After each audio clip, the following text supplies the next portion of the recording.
As a trauma survivor, I have always been interested in resilience. But growing up, I believed it was something that you were born with. Then in graduate school, I learned that it was a quality that we all possess and a set of skills we can all strengthen. Most of my resilience has come from writing and seeing myself in new ways by confronting the stories I've always told myself.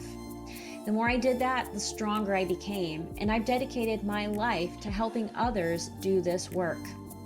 This podcast is for anyone who wants to understand their story and how to revise it, because when we do that work, we change the world. Welcome to the first episode of my season of Summer Shorts, a series of short, sweet episodes where you'll hear from writers working in the trenches right alongside you. Each week, they'll share their fears, doubts, and questions they have about the craft of writing and the writing life. Consider it your backstage pass to my coaching practice. This week, you'll hear from Camp Structure alumni Shoshana Koch, a psychologist, writer, and speaker who's working on a coming-of-age memoir. During this episode, we explore the challenges trauma survivors face when building an author platform, how to deal with rejection, and how to re-engage with a writing project after you had to let it go. But before we get to our conversation, I have a few questions for you. What struggles do you face when developing your author platform? Which ones feel especially difficult? Have you ever set a project aside due to a loss or major change in your life? How did you make this decision? What feelings do you have about re-engaging with it now? I hope you'll ponder these questions as you listen along. Now let's get to my conversation with Shoshana Koch. Hey writers, have you written a draft or two of a memoir only to feel completely lost? Do you wonder what the story really is or how to structure it? Or have you received competing advice from some people who love certain parts of your story while others don't? Or worst of all, have you been ghosted by agents and editors or received the cryptic, great writing, but just not for us email? Most writers think the answer is diving deeply into their pages. But to figure out what's missing, what needs to be retooled, and what needs to be tossed, you need a bird's eye view of your manuscript. That's what I'll provide in Camp Structure, my proven program that will help you understand how stories work, decide what parts of your life actually belong in your book, and develop a clear path through the revision landmines most memoirists face. As a member of Camp Structure, you'll benefit from expert coaching, membership in a motivated cohort, monthly Ask Me Anything office hours, and instruction that will help you finish this book and the next one. So if you want to feel confident about the story you're telling, clarity around how to write it, and the focus needed to get the job done, sign up for Camp Structure by clicking on the link in the show notes. Camp begins on Tuesday, September 10th, which will be here before you know it, so be sure to grab your spot. Why, hello there, Shoshana. I am so glad that you are here today on the Writing Your Resilience podcast. Welcome. Thank you. Wonderful to be here. So we have been working together for a period of time, and I am so honored to have you here today because you have some questions that I know other people are also wrestling with. Would you like to share one of those questions? Yes, I am curious about how you would advise somebody or support somebody knowing that we have to lean into building an author platform, namely a literary portfolio, a literary resume of companion, adjacent personal essays, smaller pieces to our manuscript, the book that we one day hope and intend to publish, how one navigates that process, which is a necessary process, with a background of significant pervasive trauma, complex trauma, in which invisibility played a significant role in terms of neglect and erasure and dehumanization. Yeah. How does one continue to pitch and receive a significant portion of rejections as well as silence amidst the sprinklings of acceptance and how not to be mired in that? Yeah. Such a great question because all writers struggle with rejection in the process of getting their work out there. And, we're told this is what we're supposed to do. And so figuring out, the what, the when, and how to navigate the process is so, so, so important. So, I want to talk in generalities first about struggles that writers often have, especially if they have a trauma history. So, one of the first things that they struggle with is being seen, right? So, if you have had experiences in your life where either you were seen and dangerous things happen or bad things happen, or you weren't seen, and that was a pain point, the process of putting your work out there, just even trying, can be so vulnerable and not just vulnerable, painful. I mean, just absolutely painful. And my heart is just connecting with yours because as a fellow trauma survivor, I have experienced that so many times. And so that is one area that we can really struggle with. Another thing we can struggle with is not just the act of putting ourselves out there, but what the hell we put out there. Because trauma survivors, and I know because you have clinical training in trauma, I mean, that's one of the gifts that you bring to the table, is that trauma survivors can struggle with boundaries, either sharing too much and then feeling overly vulnerable, or not knowing how to be authentic because keeping everything behind some sort of curtain or mask feels a lot safer. So, figuring that out is also an issue. And then we can get into that all or nothing thinking, especially when we're in the silence. And when you have experienced neglect, and I say you in the general sense, like, all people who've experienced neglect, your mind can become such a bad neighborhood. And you can begin to build all of these stories around what this silence means. And if you are trying to submit to literary publications where you have this long period of silence, oh my gosh, it can be so, so hard to deal with that and to feel like the silence means failure, and that not just is the work bad, but you are bad. We can become we can connect those two things together. Any of that resonating for you? Yes, absolutely. Particularly the experience of it potentially, if we allow it, to reinforce a sense of brokenness Mm-hmm. or not belonging, not having a story worth telling, Yeah. even though you know it is. You know it is not only in your heart, but because people like yourself and people acquainted with story and writing and publishing are like, yes, this is Mm-hmm. compelling. Yes, keep going. Despite that, you, in the midst of like that silence or the rejections, it can reinforce that fracturedness that is the legacy of trauma. Mm-hmm. Yeah. Absolutely. And so, one of the first things you want to consider is what medium is going to be the best medium for you to share your work. And so, when we think about a portfolio or a platform, it can involve lots of different things. And, Tia Levings, who is one of the guests on the podcast, she doesn't have a lot of publications beyond her memoir. So, her platform is largely Instagram. And she also has this movie that she was in, Shiny Happy People. So your platform can be a lot of different things. You want to think about what brings me joy, where do I feel authentic, and how do I feel safe? Because I think that's the first thing that we want to do so that we can dip our toes in the water of publishing, whatever that is for us. And when it comes to, what kinds of pieces you publish, you might want to think about what is the form that is most comfortable to me. So it could be, I want to start with things that focus on other people. Maybe I'm going to do interviews of other writers, or I'm going to write book reviews, because then I know what I'm doing is in service to others. So it's not so much about me.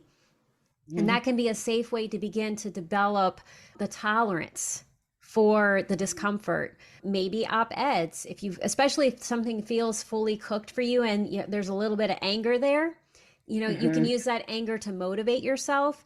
And that way, you're not just practicing putting yourself out there with work that is going to feel less sensitive if rejections come in. And let's face it, they come in for all of us. That can be one way to do it. And then you're also developing boundaries on how much do I want to share about my experiences. And that can also be really important to think in these other ways, because a mistake that I often see memoirists doing is thinking that, oh, publication means cut out a portion of my manuscript and send that off to be published. Yeah. Yeah, and Yeah. I know that's not it's definitely not what you're doing at all, because I've seen the beautiful essays that you've been working on. So I know that's the case, but I wanted to send that shout out there because that's something that people Yeah. do. So it's about finding work that feels fully cooked for you, and that means it's processed in some way, and also that it's a form that's going to have a high chance of getting out there. Something you said really resonated, which is that as much as possible, we need to be complete with the work that we're trying to put into the world. That there, this idea of fully cooked. Like, not that we have to have full resolution Hmm. 100%, because we're always in relationship with it, spirals of healing, all of that. But like, Yes. that with this idea, there is a sense of cohesion, there's a sense of completion before sending it out. Absolutely. Especially with your early works, thinking about that idea of writing into the scar rather than the Hmm. wound. So be sure Hmm. that these early works, especially, and I would say always, because it's a good boundary to have, that you're writing from the scar, not the wound. Yeah. In terms of things that are for a public audience, you can, of course, write into the wound if it's Yeah. for yourself. So that's one piece. And then there's the piece of, what do you do with the silence? And how do you navigate that? One thing that I would say, especially in the beginning, is to lower your expectations. Because I think, Hmm. when we first start writing, we're like, writing's fun. It's awesome. People have Hmm. told me I'm good at it. Therefore, I'm going to get published. We all have these fantasies. That is just, and of course, we have to have these fantasies. These fantasies are the things that help us keep going. If you Yeah. think it's hopeless, why the hell would you do this? Right? Hmm. In fact, like, when you allow yourself to submit or become resigned to that hopelessness or that sense of pointlessness, it's dangerous territory for a writer. Mhm. It can stop you in your tracks. I know from personal experience. Oh, I've had it happen to me a bunch of times Yeah. where I've had either a rejection that hurt really badly because I expected a yes, or I just had a bunch of rejections and I was like, this is not fun anymore. So I think those things can definitely happen. And Yeah. something that a mentor of mine, Sharon Harrigan, said, this was a few years back, she said, get to 100 rejections. Because Yeah. when you do, things will Hmm. change. And that sounded like an impossible number at the time, but she was so right. And it's because I Yes. didn't just like send out 100 things. I learned from every rejection that I had, and I kept working on my craft. And the more I did that, the more it opened things up to me. Does that mean that I never get rejected? Absolutely not. Every writer, Hmm. no matter how talented, gets rejected. It's just part of that. But what you Yeah. want to do is, in addition to expecting that rejections are part of the process, not allowing yourself to exist in the silence. And one of the Hmm. best ways to do that is to connect with other writers, and even set up a situation where you're celebrating the rejections as Hmm. something that you are, building up. You're like, yes, I am 10 more towards my Yep. 100. And that cheering it on reframes it in your mind, and it can help you feel better about that process. And you can Hmm. also talk to other writers about their rejections, and not just the celebrations of the ones that they got out there, but really finding out what it's like for other people. That way, you're not thinking that it's just you. Hmm. Yeah, I love the 100 rejections adage and writerly advice. I've heard that as well. And it's a 2024 goal, is to pitch that number of times and, yeah, develop that muscle, because it's a muscle. Mm-hmm. Absolutely. Hmm. And also, I think I'm really working on keeping it a distinct parallel process Mm-hmm. to the writing, the composition, the editing, the creativity, that this is something else. Yes. They're like running along together, but they are distinct. Absolutely. It's almost like a second job. It requires a different set of skills, a different mindset, everything. And so I love that you're doing that. That is beautiful because what can happen if we're just focusing on the publication process, or we see that as, the same as our writing process, is that we can experience burnout, and it can suck the joy out of the process or the thing that brings us Yeah. so much life. Yeah. Yeah, exactly. So I think also, obviously sometimes you do legitimately need to continue editing and refining something and getting it in the most polished position and form that it can be. But also sometimes I've been using this mantra, right package, wrong address. Like Yes, I there's love there's that. nothing, there's nothing wrong with what I'm submitting here. This I have worked this to the bone. This is what it is. That was the wrong address. That was not the right home. It did not want to land among that literary magazine or media outlet. Its home is elsewhere, and I have to just keep seeking that. That is so beautiful. And I love that. Right package, wrong address. Because that That's was right. the last thing I was going to say is develop some kind of mantra, whatever that is for Yeah. you. And this is going to be a quote card, I can already tell, for this episode because it's so good. Yes, you want to really understand that rejection is not about you. There are so many factors that go into it. An editor could have figured out, the theme for their issue, or what they're working on, and what you've created and sent to them is beautiful in and of itself, but it Yep. just doesn't fit with everything else they have. Therefore, they have to reject it.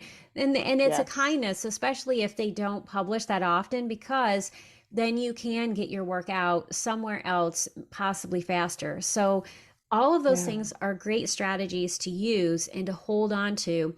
And that leads to your second question, which is about the creative process. Yes, it certainly is. Okay, so question two is, as you know, Lisa, I had to push pause on my manuscript in progress due to a pretty cataclysmic loss Yeah. in March of 2023. And so my estranged mother died of her addiction, and the grief and loss around that was protracted and complex. Yeah. And one of the things I did not want to do in that grieving was continue to write this memoir in which the trauma bond with my mother is so present. It's Mm-hmm. such a core part of that narrative, but I wanted to grieve her in a different way, and I felt that that would interfere with it. So that's when I pivoted and began working on personal essays, these like Mm-hmm. companion pieces to the memoir, taking Sue Shapiro's class to learn about pitching to media outlets, like, really trying to develop a different skill set so that I could stay in the game, so Yeah. that I could keep writing and not let it go. However, it is 2024. I'm coming up on the 1 year anniversary date of her death, and I do feel in a different place with it. Obviously, Mm-hmm. the grief is much less raw and acute, and I'm wanting to re-engage with the memoir, but I have reservations and Mm-hmm. concerns about what can sometimes feel like going back into the trauma vortex Yeah. or tunnel or cave, because it is a narrative that includes a lot of trauma, and I just want to move with intention, and I want to be steady and strong as I re-enter that story and that world. I just want to honor the depth of that loss. There is no good time to lose a parent. And when those relationships are fraught, when estrangement is involved, it just deepens the sense of loss and it makes it more complicated. There's so many other layers to work through. And you have done a beautiful job showing up to that loss, being with it, and setting boundaries with the writing so that you could do that work and not feel triggered by these other things that you could be working on. And so I love that you did that. And now it's a matter of thinking about, okay, I was away from my project, and this is a project that I've worked on really, really hard, put a lot of Hmm. energy into it. So what's next? One thing that I would say, and this is for anyone who is grieving a really intense loss, first year is always really hard. Yeah. And the month leading up to the anniversary can be a little unpredictable. So, Yes. my first invitation would be don't make any decisions or don't do anything until after that anniversary is over with, Yeah. because you want to just make space for whatever that is. And for some people, there's a lot of tension that builds up before the anniversary, and then the anniversary itself is a moment of release and Hmm. relaxation. So just allow for that to happen. And then, you know, it sounds like something inside you is saying it's time to re-engage. And so, Hmm. first, make sure that that's not a message from your brain like, oh, everybody's working on stuff. I should be too. Like, that's about Uh-huh. ego, right? So, make sure it's Yes. not that, but that it's like some sense of calling. Because when we've been away from a manuscript, and especially when characters within that manuscript have impacted what's going on in the story, you want to listen to the body. Hmm. And you may get to Hmm. that time and say, you know what, still not yet, or not at all, and it's time to work on something else.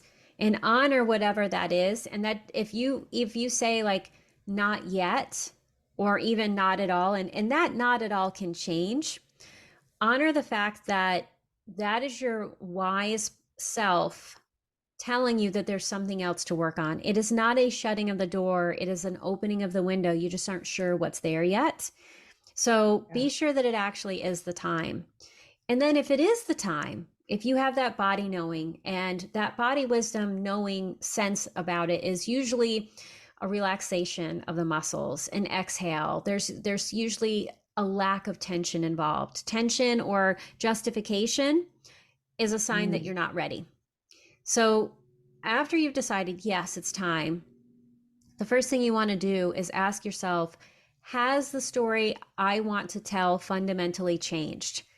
Because Mm. when you have a significant loss like this, or any other significant change that takes you away from a manuscript, you're going to have some lessons learned that might clarify or change what you decide that you're going to do.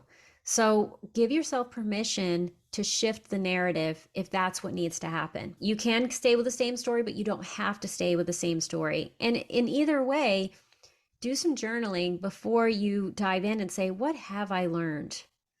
How has this relationship changed? What Mm. wisdom am I now bringing to this experience that I didn't have before? And who am I looking back?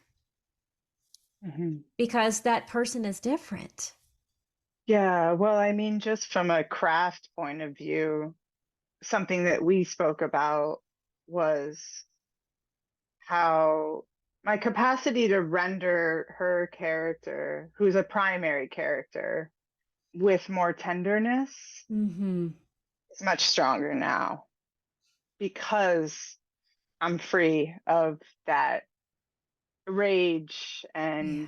the anger that was required to hold the boundary for so long with Mm-hmm. her. And that will make for a truer story, yeah, than the way I was depicting that relationship on the page. But I really appreciate the reminder of that 1 year, honoring that full year. Mm-hmm. Because I have thought about that. I have thought, you could also wait till the end of March once her Yeah. death date passes and you've had that process. Because, yes, due to other losses in my life, I am aware that particularly the time around death anniversaries, and especially the first year, Yeah. are yeah, they're just tenuous. You don't know what's going to happen, like you said. They're unpredictable a bit. So just thank you. I appreciate that reminder. That's a very important reminder because I have a bit of a sense of urgency. And part of it is that I've experienced so much loss in my life that I'm like, nothing's guaranteed. I don't know how much longer I'm going to be here. And Hmm. there's a part of me that's like, it's, you say you want to write 3 memoirs before you die. You're 42. You better get cracking. Like, these things take a long time. And so I know that that is not a grounded place to make choices from, but it is part of my motivation. Hmm. It's that sense of just, you never know. And I'm rereading the Yoga Sutras, and the first one is, and now we start the practice of yoga. It's like an invocation. It's like, now, Hmm. if why not? Like, you don't know what's coming, and what's past is gone. Now, like, act now. So I have a little bit of that kind of spurring me on, if that makes any sense. Oh, totally. And I think a common feeling that many writers have is that they are behind. Like, that there's 1,000 things to do out there and I am behind on all of them. And that alone can create urgency. And there is nothing wrong with acting now. But I think taking the right step, that is Yeah. always the most important part, and figuring out what that is and checking in with your body, honoring anniversaries, and then, reading your manuscript and asking yourself, what was the mission of this project?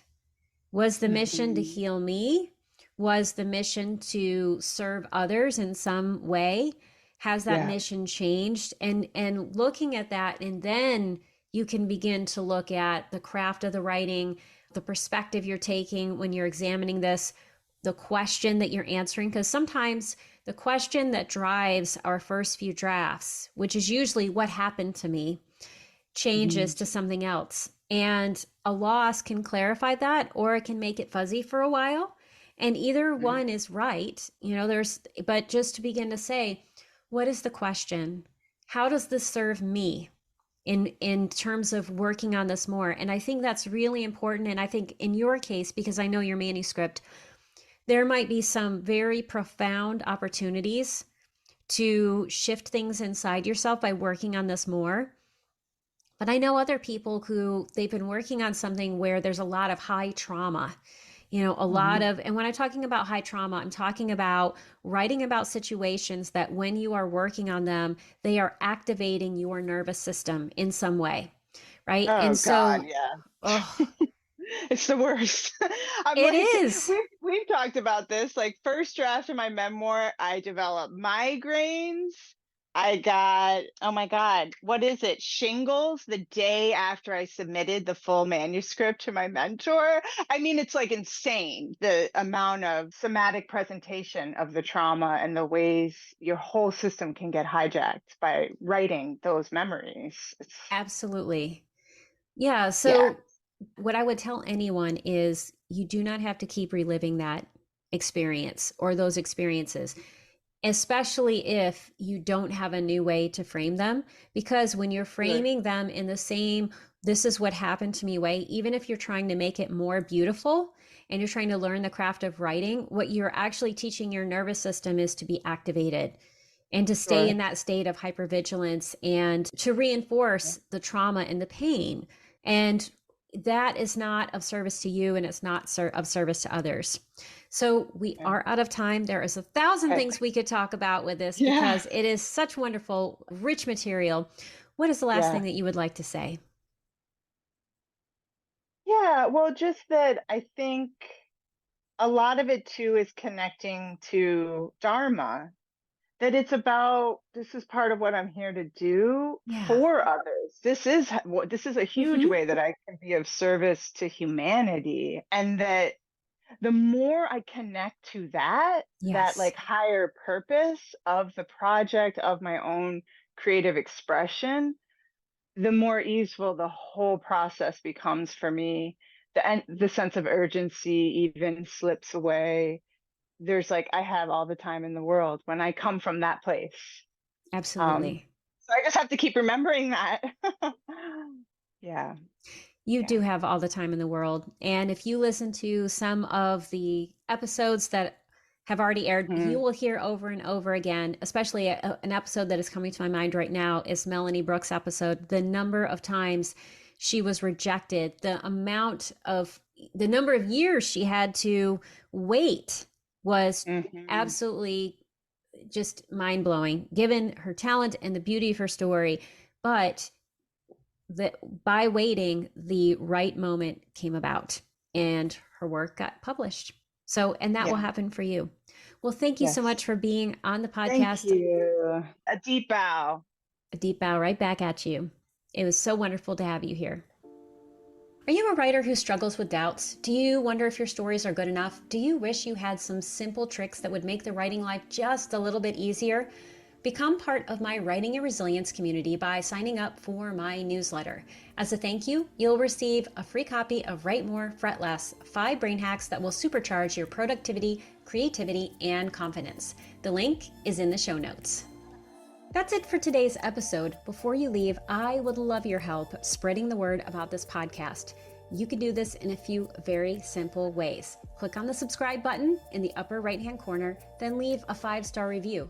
You can also let me know what you think or share ideas for the podcast by connecting with me on Facebook, Instagram, LinkedIn, or through my Writing and Resilience newsletter, which you can have delivered directly to your inbox.